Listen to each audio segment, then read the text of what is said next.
Na aula de hoje vamos estudar o IPTU, que é um imposto que incide sobre os imóveis.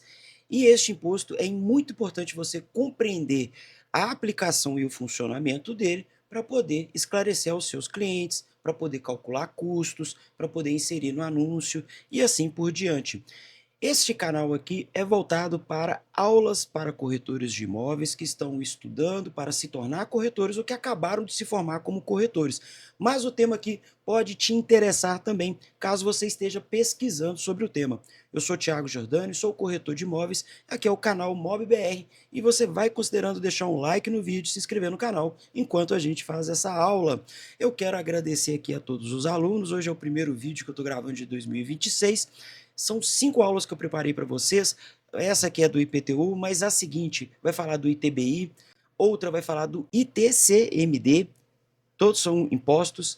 Também vamos ver aqui questões de outros custos ocultos dentro de uma transação imobiliária ou dentro de um imóvel. E, por fim, o ganho de capital, que é quando você tem lucro sobre o imóvel, você vai ser tributado. Lembrando que a gente tem todas as aulas aqui no nosso site, MobBR. Aqui na parte de artigos, você clicar aqui em ver mais, você consegue visualizar todos os artigos publicados e também os vídeos no nosso canal. Já temos aqui 18 aulas publicadas e vamos publicar mais 5 aulas. A meta são 50 aulas, então estamos aí no meio do caminho desse curso gratuito para corretores de imóveis, mas lembrando muito bem, alguns assuntos são de interesse geral, como da aula de hoje. Então, o que é o IPTU? Ele é um imposto predial e territorial urbano, tá? Ele vai se aplicar somente a imóveis que estão dentro do zoneamento urbano. Lembrando que numa aula anterior nós já estudamos isso, está aqui, ó, zoneamento urbano, como utilizá-lo no seu trabalho de corretor. Então, o IPTU é um imposto municipal. É a primeira questão que você tem que entender. Ele é um imposto do município, cobrado pelo município e recebido pelo município. Ele é cobrado anualmente, então uma vez por ano se paga IPTU. E ele é cobrado sobre imóveis localizados em área urbana. Então ele vai incidir sobre casas, apartamentos, lotes urbanos, salas comerciais, galpões e terrenos dentro do perímetro urbano. E a base legal para cobrar esse imposto está na Constituição Federal, o artigo 156, ok? Essa questão do IPTU é o seguinte, quem que paga o IPTU? O proprietário do imóvel, tá? Mas, quando a gente faz contratos de aluguel, como a gente já viu aqui também, aulas como fazer um contrato de aluguel, incluindo os modelos. Gente, basta você entrar aqui na aula, vai ter o link e você pode estar fazendo aí o download do modelo. Aqui eu tenho um site prontinho. Você pode baixar aqui o contrato de locação, modelo de contrato de compra e venda, ficha de visita, basta pôr seu nome e e-mail aqui e fazer o download. Então, quem paga o IPTU é quem é dono do imóvel. Em alguns casos, isso pode ser transferido ao inquilino se estiver no contrato de aluguel. Como que é calculado o IPTU? Tem uma fórmula básica aqui, é o valor venal do imóvel vezes a alíquota municipal.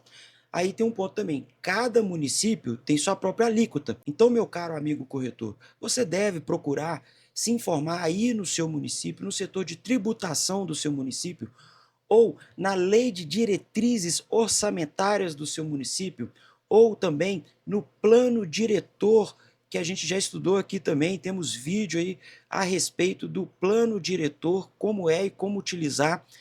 Nesses locais você vai encontrar essa alíquota do IPTU que incide aí sobre os imóveis no seu município.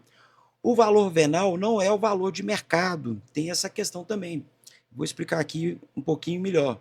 É um valor calculado pela prefeitura com base em localização, tamanho do terreno, área construída e padrão construtivo. Se você, porventura, já viu uma guia de IPTU, você vai perceber que o valor que eles consideram que aquela casa vale, que aquele terreno vale, em geral, é inferior ao valor de mercado. E isso, nós vamos ver logo a seguir, geram também questões aí de discussões a respeito de qual é o valor correto a ser considerado do imóvel quando você vai tributar ele. Então, o valor venal do imóvel que a prefeitura considera, em geral, não é o valor de mercado do imóvel quando vai cobrar o IPTU. Mas adivinha, hein? Já aqui na aula do ITBI, que é o Imposto sobre Transmissão de Bens Imóveis, nós vamos ver que eles cobram o valor de mercado. Aí geram questões jurídicas aí, questionamentos jurídicos a respeito desse ponto. Então, o meu caro corretor, você tem que se informar, como eu passei aqui os locais que você pode se informar, qual é a alíquota que incide de IPTU sobre o valor venal do imóvel. E o que o corretor precisa saber é o seguinte: o IPTU atrasado ele vai travar sua venda. Então, a certidão negativa é exigida para a escritura. Então, quando você vai fazer a escrituração de um imóvel, você precisa de apresentar a certidão negativa de débitos diante da prefeitura com relação ao IPTU. Se tiver IPTU atrasado, trava a venda. Então, sempre você tem que ter certeza que aquele imóvel está com o IPTU em dia para poder ser colocado à venda ou para ser concretizada uma venda. Valor alto de IPTU pode dificultar a venda. O cliente calcula o custo fixo anual. Há imóveis que o IPTU é muito caro. Então você tem que colocar aquilo em pratos limpos, né, de forma bem explícita para quem está fazendo a negociação com você, seja ela de compra, seja ela de aluguel, se o IPTU é repassado para o locatário. Então o que ele vai fazer? Ele vai pegar o valor anual ali do IPTU e vai calcular, somado ao aluguel, o custo anual do imóvel. Então, se o IPTU for muito caro, isso pode acabar dificultando a venda ou a locação também.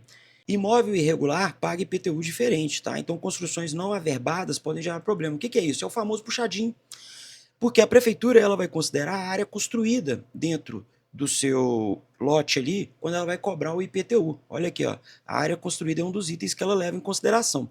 Mas se você não atualizou na prefeitura que você fez um puxadinho, ela pode te cobrar ou, em alguns casos, até multar, porque você não averbou da forma correta alguma construção. Então, se tem um puxadinho ali no imóvel, é bom verificar se ele está devidamente informado lá na prefeitura, atualizando o total de área construída do imóvel, tá certo? Esse é um ponto muito importante.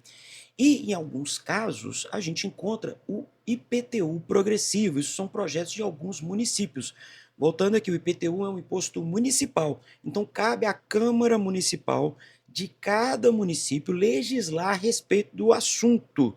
E o Executivo está ali fazendo a cobrança, né? Em algumas cidades existe o IPTU progressivo no tempo para terrenos ociosos, instrumento previsto no Estatuto da Cidade, ou seja, é o Plano Diretor do Zoneamento Urbano, como já estudamos em aulas anteriores. Isso é uma política urbana e o corretor precisa saber por quê. Pode impactar loteamentos e terrenos vazios. Em geral, em alguns casos, eles vão cobrar um pouco menos de terrenos que estão sendo utilizados e um pouco mais de terrenos que não estão sendo utilizados. Por que, em alguns casos, eles fazem isso? Para incentivar a utilização dos terrenos e evitar terrenos vagos dentro das áreas urbanas. E quando toda a cidade já está ocupada, acaba sendo necessário fazer uma expansão urbana, e isso ocorre então de uma forma melhor quando os terrenos da área interna da zoneamento urbano já estão todos ocupados. Essa é a aula sobre o IPTU, abordamos aqui 5 pontos, então tá aí o Imposto Predial e Territorial Urbano, IPTU. Você tem que compreender melhor, e o lugar para você tirar um pouco mais de dúvidas a respeito disso é justamente na sua prefeitura, na cidade aonde você trabalha ou mora. E fica o convite para assistir às próximas aulas. Como eu mostrei para vocês aqui, são temas que impactam esse assunto também, ok? Te encontro no próximo vídeo.